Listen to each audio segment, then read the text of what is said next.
پھر آگے ایک دھمکی لگاتا ہے، اور اگر تو نے میری نہ مانی، تو نے کہا ساری ملاؤں کی باتیں ہیں، اور تو اپنی مرضی پہ چلا، تو پھر میری بات یاد رکھ، یہ چیلنج ہے تیرے رب کا، اتعبتک فیما ترید ولا یکون الا ما ارید، میں تمہیں تیری زندگی میں تھکا دوں گا۔ کہ جنہوں نے اتنے گناہ کیے ہیں کہ ان کا جسم گناہوں میں ڈوب گیا ہے، وہ نظر ہی نہیں آتا، صرف اوپر گناہ ہی گناہ نظر آ رہے ہیں، نافرمانیاں نظر آ رہی ہیں، ان کا اپنا وجود اس میں نظر ہی نہیں آ رہا۔ اللہ کہہ رہا ہے یا عبادی، اور تسی بھی میرے ہی ہو، آ جاؤ آ جاؤ۔ بتاؤ ایسے مہربان رب سے بغاوت کرنا ہے کوئی غیرت کی بات؟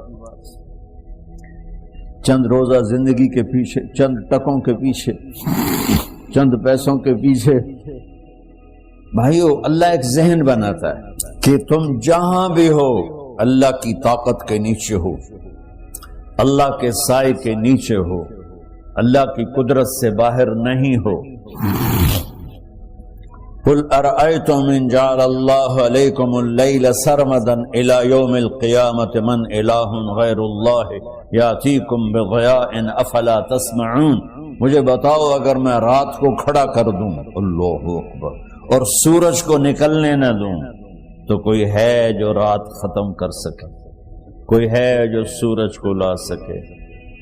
تو تمہاری زمین کا ٹیمپریچر اتنا مائنس میں جائے گا کہ تم سارے ہی برف بن جاؤ گے۔ پھر اللہ کہتا قل ارأیتم ان جعل اللہ علیکم النہار سرمدا الى یوم القیامہ من الہ غیر اللہ یاتیکم بلیل تسکنون فیہ افلا تبصرون، مجھے بتاؤ اگر میں دن کو کھڑا کر دوں، آسمان کے وسط میں سینٹر میں سورج کو کھڑا کر دوں، اسے ڈوبنے نہ دوں، کوئی ہے تیرے رب کے سوا جو اس کو لے جائے اور جا کے وہاں غروب کر لے؟ اس طرح اللہ ذہن سازی کرتا ہے۔ اگر سورج ڈوبے نہیں تو چند دن میں ساری زمین کو آگ لگ جائے گی، چند دن وہ نکلے نہیں تو زمین فریز ہو کے پوری کی پوری فریزر بن جائے گی، ہم بھی اس میں برف بنے پڑے ہوں، اور اگر وہ ڈوبے نہیں تو پوری دنیا کو آگ لگ جائے گی۔ تو اللہ تعالیٰ اس طرح قرآن کی آیات اور واقعات سے بھائیو ایک ذہن بناتا ہے کہ یہاں وہ ہوتا ہے جو اللہ چاہتا ہے، اور تم کہتے ہو ساڈا بھی پورا ہوئے، تو آگے اللہ تعالیٰ ایک ڈیل کرتا ہے، کہتا بڑا سوکھا کام ہے، کوئی مسئلہ ہی نہیں، فَإِن سَلَّمْتَ لِي فِي مَا أُرِيد، یہ میں نے جملہ ابھی نہیں پڑھا تھا، اب پڑھ رہا ہوں، فَإِن سَلَّمْتَ لِي فِي مَا أُرِيد كَفَيْتُكَ فِي مَا تُرِيد۔ میرے بندے، تم گلاسگو میں، ڈنڈی میں، ایڈمبرا میں، مدرول میں رہتے ہو، یا مدینے میں، یا مکے میں، یا جدے میں، تم یہاں اس چند روزہ زندگی میں وہ کر دو جو میں چاہتا ہوں، یہاں وہ کر دو جو میں چاہتا ہوں، اس کے پیچھے نہ بھاگو جو تم چاہتے ہو، تم یہاں وہ کرو جو میں چاہتا ہوں، تو کیا ہوگا؟ کفیتک فیما ترید، میں تیری ہر چاہت پوری کر دوں گا، تیری ہر چاہت پوری۔ یہیں سے دیکھو ہم اپنی مرضی پوری کیوں کرتے ہیں؟ سیٹسفیکشن کے لیے، اور آج جیسی دنیا ڈپریشن کا شکار ہے کبھی نہیں ہوئی۔ ساری دنیا میں جو دوا سب سے زیادہ بک رہی ہے وہ ڈپریشن کی ہے، پوری دنیا، ساؤتھ افریقہ دے جنگل چھڑ کے پوری دنیا میں سب سے زیادہ جو دوا بک رہی ہے وہ ہے ڈپریشن کی۔ جب ہر چاہا پورا ہو رہا ہو پھر ڈپریشن کیوں ہے؟ کہ سسٹم اوپر سے چل رہا ہے، نیچے نہیں۔ کیا لطف انجمن کا جب دل ہی بجھ گیا ہو، اللہ دل کو کی خوشیاں نکال لے تو دنیا کی کوئی رونق اللہ کی قسم آپ کو خوشیاں نہیں دے سکتی. اور اللہ دل میں خوشیاں بھر دے تو موت کو بھی ہنستے ہوئے گلے لگاؤ. میرے نبی کے نواسے نے کربلا میں کس خوشی سے موت کو گلے لگایا، کس خوشی سے اولاد کو ذبح کروایا، کس خوشی سے سر کو نیزے پہ چڑھوایا. تو اللہ تعالی ہم سے ایک ڈیل کرتا ہے، فَإِن سَلَّمْتَ لِي فِي مَا أُرِيد. چند دن ہیں زندگی کی، اس میں وہ کر دو جو تیرا رب کہہ رہا ہے. اور اللہ کی قسم اللہ ہر وہ شے کہتا ہے جو میرے لیے مفید ہے، اور اللہ کی قسم اللہ ہر اس شے سے روکتا ہے جو میرے لیے نقصان دہ ہے. تو پھر اللہ کہتا ہے کفیتک فی ما ترید، جو چاہو گے کر دوں گا. یہیں سے شروع کر دوں. پھر آگے ایک دھمکی لگاتا ہے، فَإِن لَّمْ تُسَلِّمْ لِي فِي مَا أُرِيدُ. اور اگر تو نے میری نہ مانی، تو نے کہا ساری ملاؤں کی باتیں ہیں، اور تو اپنی مرضی پہ چلا، تو پھر میری بات یاد رکھ. یہ چیلنج ہے تیرے رب کا، اتعبتک فی ما ترید ولا یکون الا ما ارید. میں تمہیں تیری زندگی میں تھکا دوں گا، جس کو آج ڈپریشن کہتے ہیں. میں تجھے تیری زندگی میں تھکا دوں گا، تیری خواہشات پوری کر کے بھی تجھے رلا دوں گا، اور پھر آخر میں ہوگا وہ جو تیرا رب چاہتا ہے. تو اس تھوڑی سی زندگی میں کیوں نہیں وہ کر لیتے ہو جو وہ کہہ رہا ہے. وہ میرا رب ہے، میرا باس، میرا رب. باس کو صرف آرڈر دینے آتے ہیں کیونکہ وہ خالق نہیں. اس نے مجھے بنایا ہے، وہ مجھ سے پیار کرتا ہے. کل ہی غالباً وہاں بلیک برن کے بیان میں یہ حدیث میں نے بیان کی کہ ابن آدم انی لک محب، آدم کی اولاد میں تم سے پیار کرتا ہوں. فبحقی علیک کل محبا، ارے تمہیں میری قسم تم بھی تو مجھ سے پیار کرو. ہم کسی سے ناراض ہو جائیں، بیٹے سے، بیٹی سے، بیوی سے، بھائی سے، نوکر سے ناراض ہو جائیں. ہمارے لہجے میں سختی آتی کہ نہیں آتی؟ بولو. ہاں، ایک ہی بیٹا ہو لیکن وہ آپ کی مرضی منشا کے خلاف اوور چلا جائے تو آپ ہی کا لہجہ اس کے لیے شدید ہو جائے گا. ماں کا ایک ہی بیٹا ہو، اس کا لہجہ بھی اس کے لیے شدید ہو جائے گا. اور یہاں تو نوکر سسٹم ہے نہیں، ہمارے ہاں تو نوکر سسٹم ہے تو ان کی عزت ان کے ہاتھ میں پکڑا دیتا.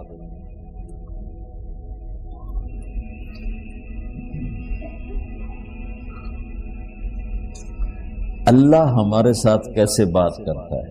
کس سے؟ نافرمانوں سے. جس آدمی کے پاس پاور ہے اور اس کے نیچے کچھ لوگ ہیں، جب اسے اپنے لوگوں میں کمی نظر آئے گی اور غلط کام کرتا دیکھیں گے، وہ ضرور روڈ ہو جائیں گے. ایک ہی کی تک 100 باری سمجھایا، پھر انہیں کرن بہ جان دو، شرم کرو، کچھ مفتی روٹیاں کھان دو، مفتی تنخواہ لین دو. یہ پوری دنیا میں یہی ہو رہا ہے. تھوڑے سے میں نے پنجابی لہجہ اختیار کر دیا، یہاں تھوڑا سا انگریزی میں مہذب طریقے سے ڈانٹ ڈپٹ ہو جاتی ہوگی، لیکن یہ نیچر ہے. میں قربان جاؤں، یہ سارا قرآن بھرا پڑا ہے. صرف ایک آیت آپ کو بتاتا ہوں، کیا اس کے بعد حق بنتا ہے کہ ہم اس کی نافرمانی کریں؟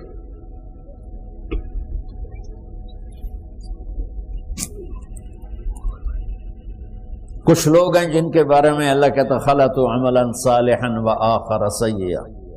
میرے کچھ بندے ایسے ہیں کبھی نیکی بھی کر لیتے ہیں، کبھی گناہ بھی کر لیتے ہیں. یہ اللہ تعالیٰ قرآن میں خود بتا رہا ہے کہ میرے کچھ بندے ایسے ہیں، کبھی بڑے نمازی بن جاتے ہیں، کبھی مسجد کا راستہ ہی بھول جاتا. اور کچھ بندے ایسے ہیں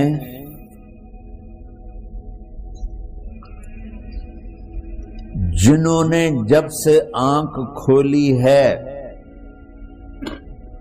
اس دن سے لے کر آج تک ایک کام اللہ کو راضی کرنے والا نہیں کیا. ایسوں سے بھی دنیا بھری پڑی ہے. اور ایک بہت بڑا دنیا کا طبقہ ہے جو اللہ کو جانتا ہی نہیں ہے، جانتا ہے تو غلط طریقے سے جانتا ہے. اور ایک بہت بڑا طبقہ ہے جو اللہ کو مانتا ہی نہیں کہ ہے ہی کوئی نہیں، ایتھیسٹ ہوں میں ایتھیسٹ ہوں. تو میرے بھائیوں، میں اللہ کی قسم کھا کے کہہ رہا ہوں کہ کس محبت سے اللہ نے ان لوگوں کو پکارا ہے، کاش میں آپ کو اس کی وضاحت کر سکوں. یا عبادی الذین اسرفوا علی انفسہم،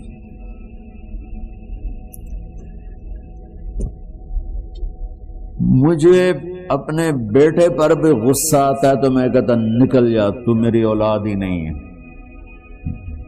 میں دین سیکھنے جانا چاہتا تھا، میرے والد رحمت اللہ علیہ مجھے ڈاکٹر بنانا چاہتے تھے، میں اس سے بہتر راستہ اختیار کر رہا تھا، لیکن میرے باپ کی مرضی نہیں تھی. تو انہوں نے مجھے فرمایا جی تم مولوی بننا ہے تو میرے گھر ہی چوں نکل جا. میرے کانوں میں وہ الفاظ آج بھی گونج رہے ہیں. وہ میرے خالق نہیں تھے، میرے والد تھے. خالق تو میرا اللہ ہے، اور میں اللہ کی فرما برداری کا ایک کام نہیں کرتا ہوں. اللہ کی فرما برداری کا ایک کام نہیں کرتی مرد عورت، ٹھیک؟ تو اللہ کو غصہ اس حساب سے آنا چاہیے کہ بدبخت ہو، بے غیرت ہو، شرم نہیں آتی تنوں ڈوب کے مر جاؤ. میں قربان جاؤں. اللہ کہتا ہے یا عبادی، او میرے بندو. یہ پتہ کن کو کہہ رہا ہے؟ جو تبلیغ کرتے ہیں، جو علم پڑھتے ہیں، جو یہ بچے کی طرح مصلی پہ نماز پڑھاتے ہیں، جو میری طرح ممبر پہ بیٹھ کے دین بیان کرتے ہیں، جو راتوں کو اٹھ کے تہجد پڑھتے ہیں. میرے بندو،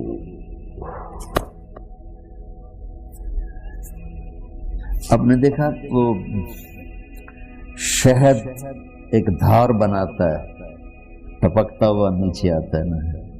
اللہ کی قسم اس آیت سے اللہ کی محبت کا شہد یوں نکلتا نظر آتا ہے.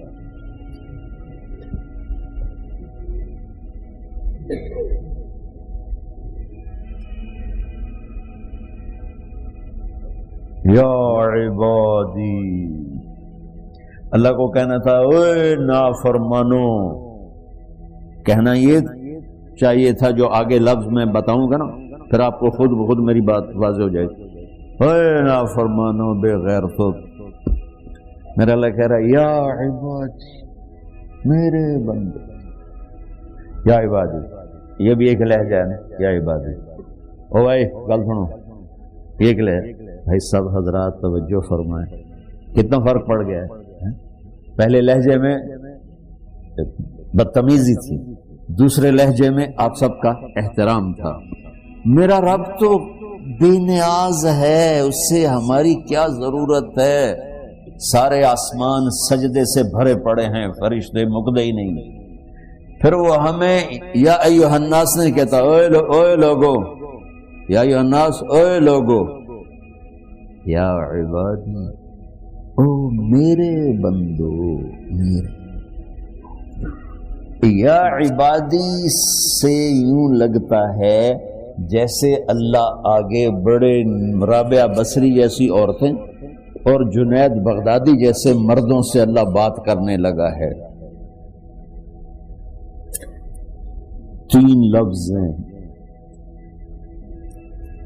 اسرفوا علی انفسہم. وہ بندے جنہوں نے جب سے آنکھ کھولی ہے ایک دفعہ بھی مجھے خوش کرنے کا کام نہیں کیا، آ جاؤ تم بھی میرے ہی ہو۔ سبحان اللہ نے ایسے باہیں پھیلا دی اپنی رحمت کی۔ یا عباد، تقوی والے نہیں کہا،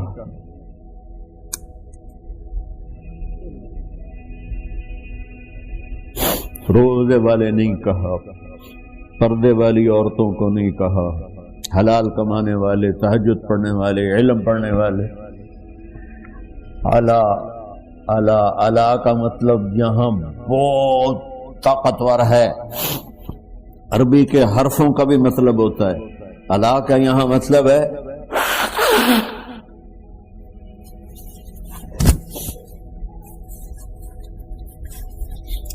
آپ نے اس ممبر کو کور کیا ہوا ہے کپڑے کے ساتھ، کہیں سے نظر آ رہا ہے؟ بولو، کہیں سے نظر آ رہا ہے؟ اس کو اعلیٰ کہتے ہیں۔ اللہ کیا کہہ رہا ہے کہ جنہوں نے اتنے گناہ کیے ہیں کہ ان کا جسم گناہوں میں ڈوب گیا ہے، وہ نظر ہی نہیں آتا، صرف اوپر گناہ ہی گناہ نظر آ رہا ہے، نافرمانیاں نظر آ رہی ہیں، ان کا اپنا وجود اس میں نظر ہی نہیں آ رہا۔ اللہ کہہ رہا ہے یا عبادی، اور تسی بھی میرے ہی ہو، آ جاؤ آ جاؤ۔